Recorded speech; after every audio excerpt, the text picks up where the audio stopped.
নমস্কাৰ স্বাগতম জনালোঁ পৰাগজ্যোতি ব্লগলৈ। তো গাইজ বহুদিনৰ অন্তত এটা ব্লগ আপোনালোকৰ বাবে আগবঢ়াম।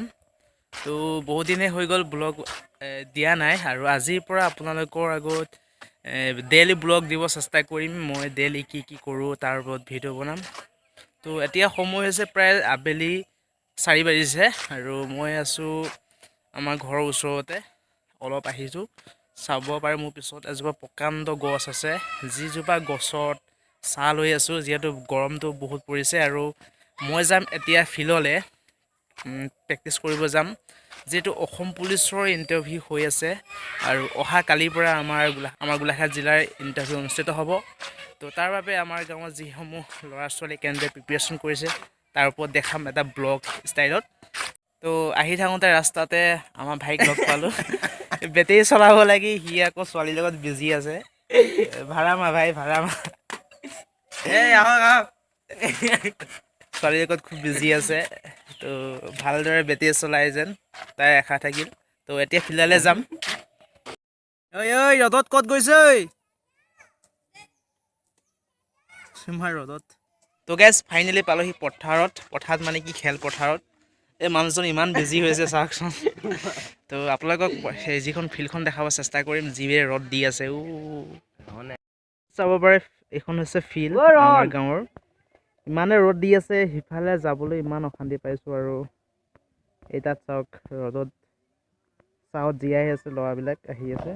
তো ফাইনেলি আজি আপোনালোকক দেখাব চেষ্টা কৰিম এটা ব্লগ ষ্টাইলত অসম পুলিচৰ বাবে কেনেদৰে প্ৰিপেৰেশ্যন কৰি আছে। তো চাব পাৰি ল'ৰাকেইটা। তো এই ল'ৰাকেইটাক দেখি মোৰ আগৰ শৈশৱ কাললৈ মনত পৰি গ'ল, কিয়নো আগত ইমান ফুটবল খেলিছিলোঁ, ৰ'দ বৰষুণ একো নাচাইছিলোঁ, অকল খেলিছিলোঁ।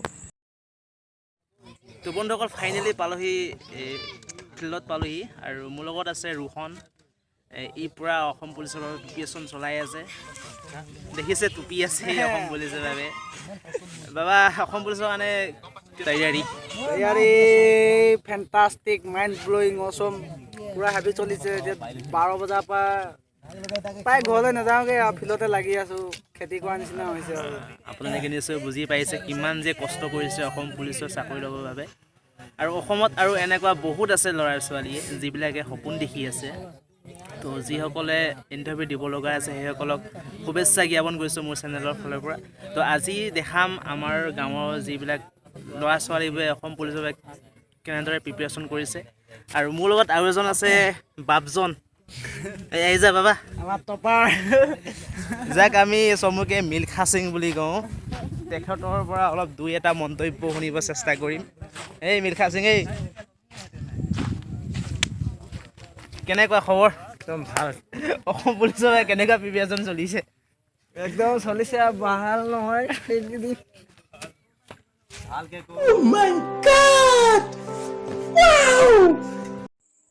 তো গাইজ ফাইনেলি ৰানিং কৰা আৰম্ভ হৈ গ'ল। তো চাব পাৰে আপোনালোকে সুন্দৰভাৱে ৰানিং কৰি আছে। যিহেতু ল'ৰাৰ বাবে 3200 মিটাৰ ৰানিং 16 পাক কৰিব দিছে। এটা টেকত আছে 200 মিটাৰকৈ। তো 3200 মিটাৰ ৰানিং কমপ্লিট কৰিবলৈ 16 পাক ঘূৰিব লাগিব।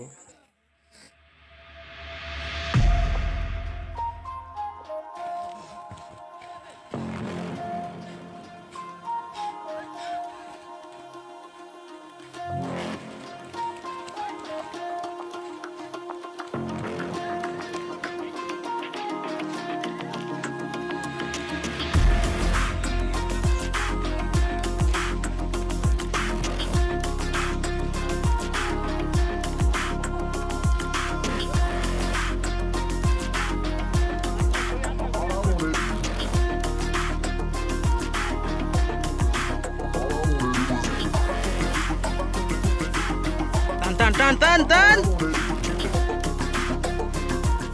তো গাইজ আপোনালোকে দেখিব পাইছে ল'ৰাটোৰ লগত ছোৱালীজনী ৰানিং কৰি আছে। তো দুয়োটাই কম্পিটিশ্যন হৈ আছে। তো আপোনালোক দেখাম অলপ।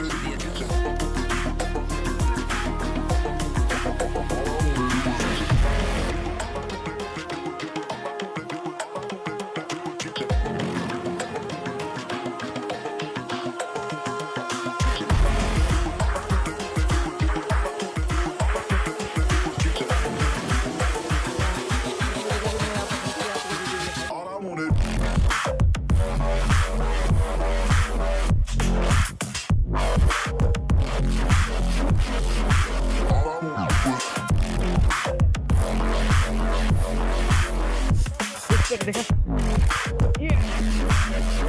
ও না সিক্স পেক দেখা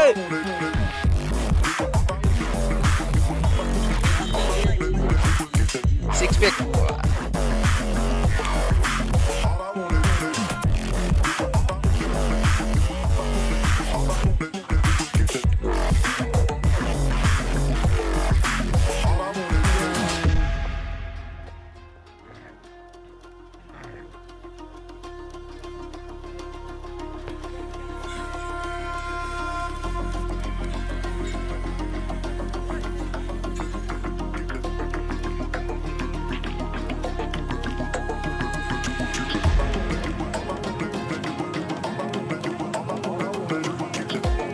গাইজ ফাইনেলি আছে মোৰ ওচৰত মিল্খা সিং আৰু তেখেতে তাৰ যি ছিক্স পেক দেখাব বহুত কষ্টৰ ফলত দেখা ভালকে দেখা বুৰ্বক ভালকে দেখা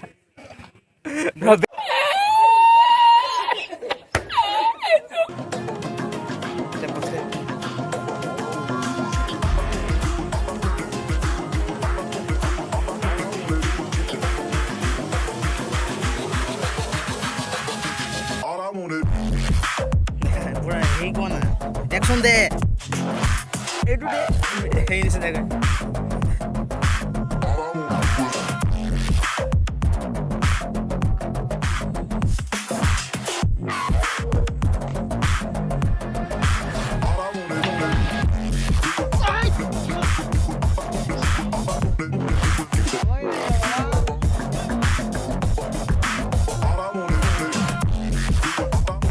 তো বন্ধুসকল যিটো ব্লগ বনাইছিলে সেই ব্লগটো সম্পূৰ্ণ নহ'ল কিন্তু আন্ধাৰ হৈ গ'ল ৰাতি হৈ গ'ল তো সেইকাৰণে ব্লগটো সম্পূৰ্ণ কৰিব নোৱাৰিলোঁ তো শেষৰ যিটো পাৰ্ট সেই পাৰ্টটো ইয়াতে শেষ কৰিম তো আজি ব্লগটি ইমানেই আছিল যদি আপোনালোকে চাই ভাল পালে লাইক কৰিব কমেণ্ট কৰিব যিমান পাৰে ফেচবুক হোৱাটছআপ ইনষ্টা সকলোতে শ্বেয়াৰ কৰিব যদিহে এতিয়ালৈকে ছাবস্ক্ৰাইব কৰা নাই দেন প্লিজ ছাবস্ক্ৰাইব কৰিব এনেধৰণৰ ব্লগ সদায় লাভ কৰিবৰ বাবে তো আজিলৈ মানে আজি নমস্কাৰ জয় আই অসম।